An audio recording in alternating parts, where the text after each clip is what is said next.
Bonjour à tous, comme vous le savez, la fermeture du collège ne signifie pas pour autant la fin des cours et nous nous retrouvons donc pour la suite du programme. Pour des questions pratiques, je vais reprendre au début des villes latino-américaines, mais libre à chacun d'avancer dans la vidéo de manière à éviter la redondance. Quoi qu'il en soit, lorsqu'on parle d'Amérique latine, on parle de toute cette région qui va du Mexique à la Terre de Feu, c'est-à-dire l'Amérique centrale et l'Amérique du Sud, qui ont été colonisées soit par les Espagnols, soit par les Portugais, qui parlent aujourd'hui l'une de ces deux langues. Sur cette image, on constate qu'on retrouve un certain nombre d'éléments qu'on a déjà abordés ensemble en parlant des villes américaines, européennes, africaines et même arabes, à savoir le quartier d'affaires, le centre colonial, le bidonville et les banlieues. Cela dit, c'est ici l'organisation un peu particulière qui va nous intéresser et on va essayer de comprendre pourquoi on en est arrivé là. Ce qu'on constate au niveau du centre d'affaires, c'est que très souvent, il est un peu l'héritage de la relation qui a été établie entre l'Amérique du Nord et l'Amérique du Sud, tout particulièrement avec les États-Unis. Vous le voyez ici à Mexico, on est sur des grands ensembles d'immeubles, des tours de verre et d'acier, qui n'ont pas grand-chose à envier finalement à ce qu'on pourrait retrouver à Los Angeles, à San Francisco ou à New York, tout simplement parce que les États-Unis ont beaucoup participé au développement culturel, politique, économique de l'Amérique latine. Sans le faire de manière totalement gratuite, bien évidemment, puisque l'objectif est de conserver la mainmise sur certaines ressources, à commencer par le pétrole, et puis de s'assurer le soutien de certains de ces pays, éviter notamment qu'ils viennent grossir le rang des ennemis communistes par exemple à certaines époques. Et donc à ce titre-là, les Américains n'ont jamais hésité à participer à certaines élections, à influencer certaines élections, à fomenter des coups d'État lorsque c'était nécessaire pour s'attirer les bonnes grâces des gouvernements sud-américains. Et donc à ce titre, on retrouve finalement un peu les mêmes caractéristiques dans les villes sud-américaines que dans les villes nord-américaines, à savoir des grands ensembles au centre de la ville qui sont élevés, qui témoignent de la puissance des multinationales qui se développent de plus en plus, qui sont caractéristiques de ces pays émergents, qui se positionnent de plus en plus dans le contexte de la mondialisation. Donc des bâtiments qui reflètent la puissance des multinationales et qui sont très bien connectés à travers des grands axes routiers, des parkings, et qui entendent justement témoigner de cette influence croissante de ces régions. Ce qu'on constate cependant, c'est que ces espaces sont de plus en plus construits sur d'anciens quartiers coloniaux, ce qu'on retrouve moins aux États-Unis puisque l'histoire américaine est relativement récente. L'histoire sud-américaine n'est pas forcément beaucoup plus ancienne, mais l'indépendance, elle, est beaucoup plus récente et dans ce contexte-là, forcément, on a eu une présence plus longue des Espagnols et des Portugais et donc une influence un peu plus marquée. Donc on a une revalorisation, une façon de remodeler ces espaces en centre d'affaires, de plus en plus. Ça ne signifie pas pour autant que les quartiers, justement, tels que Buenos Aires, contribuent à la disparition totale des centres coloniales. Au contraire, on a de plus en plus ces espaces à l'architecture typique de la péninsule ibérique, donc qu'on pourrait retrouver à Madrid ou à Barcelone, qui sont de plus en plus préservés, tout simplement parce qu'avec l'indépendance qui s'est faite au cours du 19e siècle, une classe aisée a occupé ces espaces et a entrepris de rénover ces espaces, de les revaloriser pour en faire des lieux touristiques, culturels majeurs. Et donc on a cette coexistence assez intéressante entre le centre d'affaires très moderne et le centre colonial qui est plutôt un héritage justement historique et qui tend à résister, à survivre malgré la pression des espaces et la pression économique. Cependant, au-delà de ces espaces, on a d'autres espaces qui sont bien évidemment très connus, à commencer par les favelas qui sont l'équivalent des bidonvilles sud-américains. Ces favelas, un peu comme ceux qu'on a pu observer dans les pays arabes ou en Afrique noire, se situent principalement dans des espaces qui sont peu propices à l'urbanisation, dans des espaces dans lesquels les gouvernements devraient investir trop d'argent pour les rendre sûrs, pour les rendre stables, et principalement sur le versant des collines, puisqu'on est dans des régions qui sont souvent assez montagneuses, un peu à l'image de ce qu'on a à Rio de Janeiro. Cependant, ce qui est intéressant de constater, c'est qu'on a de plus en plus de grands immeubles qui apparaissent au milieu de ces habitats globalement assez informels, puisqu'il s'agit souvent de constructions anarchiques, chaotiques, sans structure, sans organisation préétablie, souvent avec des matériaux de base. Et pourtant, ces grands immeubles apparaissent de plus en plus parce que c'est une volonté du gouvernement. On en reparlera quand on parlera justement des bidonvilles qui sont une forme urbaine assez intéressante et assez particulière. Une volonté du gouvernement donc de développer des programmes sociaux pour loger certaines parties de la population, notamment liés à l'afflux massif de paysans sans terre qui ont perdu leurs terres soit par morcellement, soit parce que ces terres ont été rachetées par des multinationales. On l'avait évoqué lors du chapitre précédent, les relations nord-sud. Et donc, ils viennent grossir le rang des pauvres, faute d'opportunités. Et l'idée du gouvernement, ça va être soit de lutter contre ces pauvres, soit de leur offrir de nouvelles opportunités, avec des réussites assez diverses. Nous en reparlerons un petit peu plus tard. Ce qui est intéressant, cependant, c'est que ce qu'on retrouve à Rio de Janeiro ou à Caracas s'oppose très souvent et de manière assez flagrante aux banlieues riches qui très souvent les bordent. Et c'est un peu le paradoxe de l'Amérique latine, c'est que vous pouvez avoir des gens qui se promènent en hélicoptère pour éviter les bouchons à Sao Paulo, et en même temps des gens qui meurent de faim dans les bidonvilles à Caracas. Justement, on a des espaces qui sont réservés aux riches, voire aux très riches. C'est un peu ce qu'on a dans ce contexte-là, sur cette image, avec des tours d'immeubles très luxueuses, très modernes, qui rappellent assez facilement ce qu'on pourrait trouver aux États-Unis ou en Europe, et qui sont physiquement et socialement séparés du reste du pays par des grilles, par des agents de sécurité, par des dispositifs de surveillance, caméras par exemple, et qui marquent vraiment cette séparation entre riches et pauvres. Séparation physique, mais séparation sociale également, puisque les pauvres n'ont pas accès à ces espaces. Et ces nouveaux espaces très riches sont un peu la résultante justement de cette volonté de distinction, parce que très souvent, dans les favelas, dans les parties les plus pauvres, on a énormément de criminalité, c'est des espaces qui sont relativement dangereux, et les riches préfèrent vivre à l'abri. Donc l'argument sécuritaire, c'est l'argument qui est bien souvent mis en évidence, qui est mis en avant, mais au-delà de cette volonté de sécurité, on a aussi une volonté de distinction entre riches et pauvres qui est assez marquée, et malgré les tentatives, suivant les gouvernements, de gommer ces espaces, ces différences, on a encore beaucoup d'écarts en termes de richesse. Par contre, ce qui est assez intéressant, c'est qu'on a ces espaces souvent à grande proximité des bidonvilles, et on revient sur des images que vous avez certainement déjà vues dans pas mal de manuels. Ce genre d'image, par exemple, où on a d'un côté des tours d'immeubles avec jacuzzi sur chaque étage, cours de tennis et piscine, et de l'autre côté, bidonvilles extrêmement pauvres, où la population s'amasse sans opportunité. Donc on a vraiment cette séparation assez flagrante et assez choquante finalement des espaces qui témoignent d'une réalité économique et sociale assez particulière. Venons-en au cas de Brasilia, qui est un cas assez intéressant, assez particulier, puisque Brasilia, un peu à l'image de Yamoussoukro en Côte d'Ivoire, n'a pas toujours été la capitale du pays. Ce qu'on compte, c'est qu'elle est capitale depuis 1960 et qu'elle résulte d'une volonté de décentralisation de la population. En effet, la population a tendance à s'accumuler dans les bidonvilles, dans les villes côtières, Rio ou Sao Paulo, et l'idée du gouvernement, ça va être de déplacer ces espaces et de donner à ce projet une véritable valeur architecturale. D'où la forme assez particulière de la ville, telle que vous allez pouvoir le voir à l'instant sur cette image, une forme d'avion. Effectivement, on voit deux ailes, un nez, un corps de l'avion et une queue d'avion qui sont un peu la résultante d'une réflexion architecturale urbaine assez poussée qu'on va essayer de décrypter un petit peu ensemble.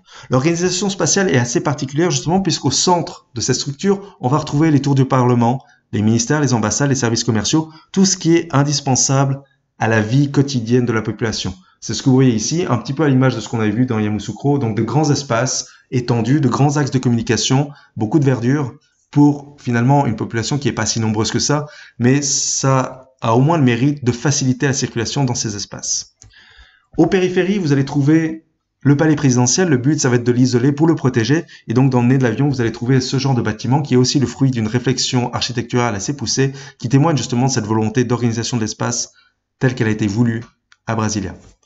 Autre particularité, vous allez trouver dans les ailes de l'avion, donc la partie nord et la partie sud de la ville, les zones résidentielles, qui ressemblent beaucoup aux cités satellites qu'on peut observer en Europe, à ce détail près qu'elles sont souvent constituées plutôt de petits immeubles et de grands espaces verts, un peu comme vous voyez sur cette image. Donc plutôt que d'avoir des grandes barres d'immeubles qui finissent avec le temps par se dégrader, par perdre en prestige, un peu ce qui s'est passé dans les banlieues françaises, on a ici des espaces qui sont plutôt attractifs, qui présentent une qualité de vie assez intéressante et qui permet à la population de se sentir plutôt à l'aise.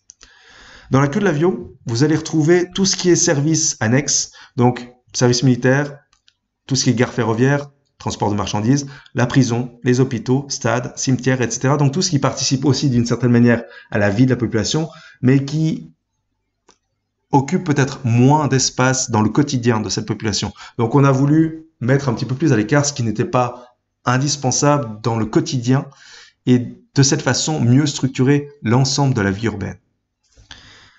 Vous me direz alors, où les riches vivent-ils? Tout simplement sur les rives du lac ou sur la presqu'île qui fait face à cet avion.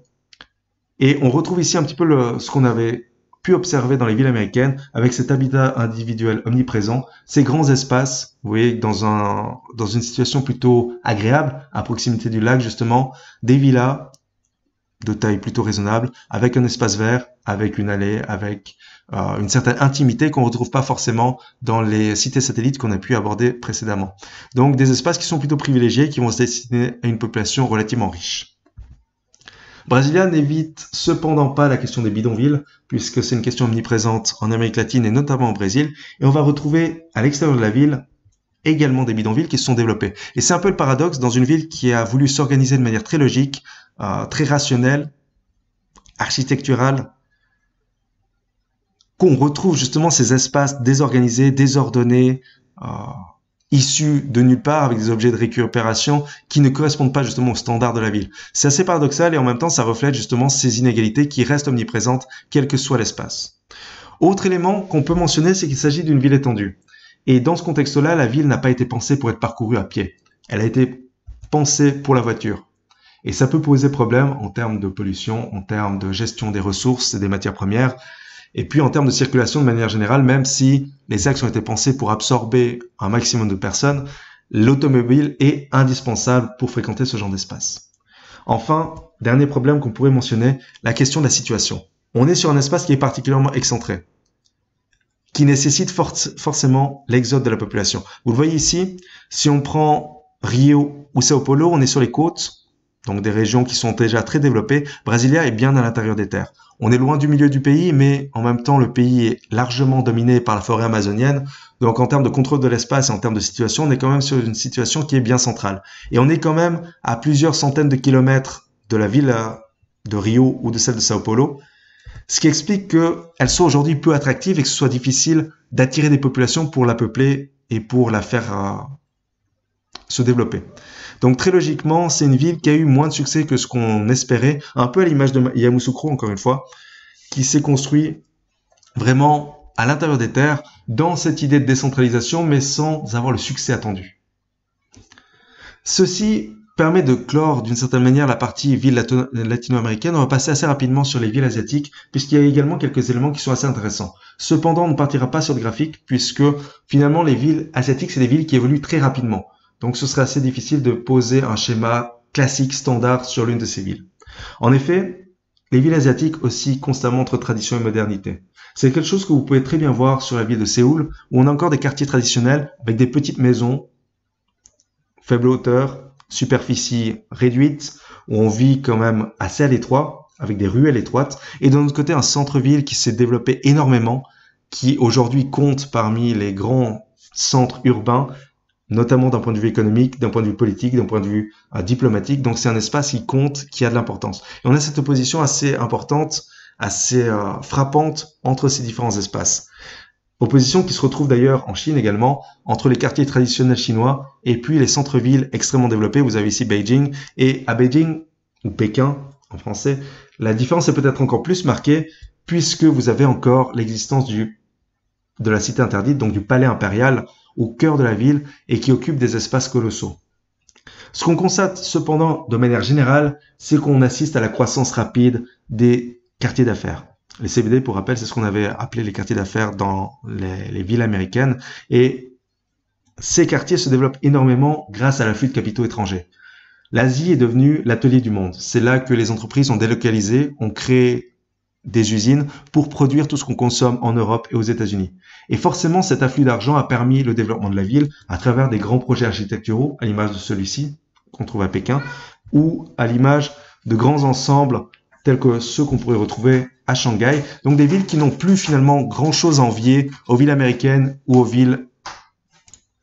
Donc la présence de main-d'œuvre peu chère, assez souple en termes d'horaire de travail, en termes de législation, a permis un afflux massif d'argent qui a permis lui-même l'essor de ces espaces. Et ce qu'on constate, c'est qu'on a de plus en plus la destruction des quartiers anciens, tout simplement parce que ces quartiers sont appelés à disparaître au profit de ces grands espaces qui se multiplient. Les quartiers anciens permettent assez peu finalement l'essor de l'économie, donc c'est assez intéressant dans ce contexte-là de détruire ce qui existe pour rebâtir du neuf. Et forcément, la question se pose de savoir que va-t-il advenir des populations locales.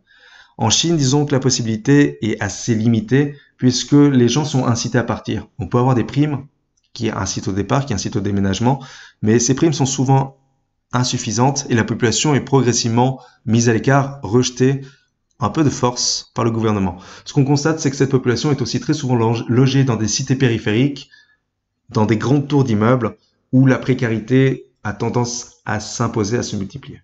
Bref, Voici de manière générale ce qu'on pourrait dire des villes asiatiques. On pourrait s'étendre bien évidemment beaucoup plus, aussi bien sur les villes asiatiques que sur les villes latino-américaines. On ne va pas le faire. La nécessité nous pousse aussi à aller à l'essentiel. Et chaque ville étant particulière, on pourrait passer des semaines à étudier chaque ville asiatique, ça n'aurait pas forcément beaucoup de sens. Ce qui compte ici, c'est d'avoir un aperçu un petit peu de cette structure, de comprendre un peu mieux comment s'organisent les villes, qu'est-ce qui a motivé dans une région ou dans une autre la structure qui est celle qu'on connaît. Quoi qu'il en soit, si vous avez des questions, quelles qu'elles soient, sur le sujet du cours, n'hésitez pas à m'envoyer un mail, à me donner des informations, j'y répondrai avec plaisir. Essayez de vous coordonner, notamment via WhatsApp, pour éviter de me poser 50 fois la même question et éviter que je doive vous renvoyer 50 fois le même mail. Mais je répondrai forcément dans les plus brefs délais à toutes vos questions. Et la prochaine fois, nous aborderons la question des bidonvilles, le problème des bidonvilles, si on peut le dire, et nous verrons un peu l'évolution justement de cette situation. Donc nous nous retrouvons très bientôt pour la suite. D'ici là, je vous souhaite une bonne journée et un bon début de semaine.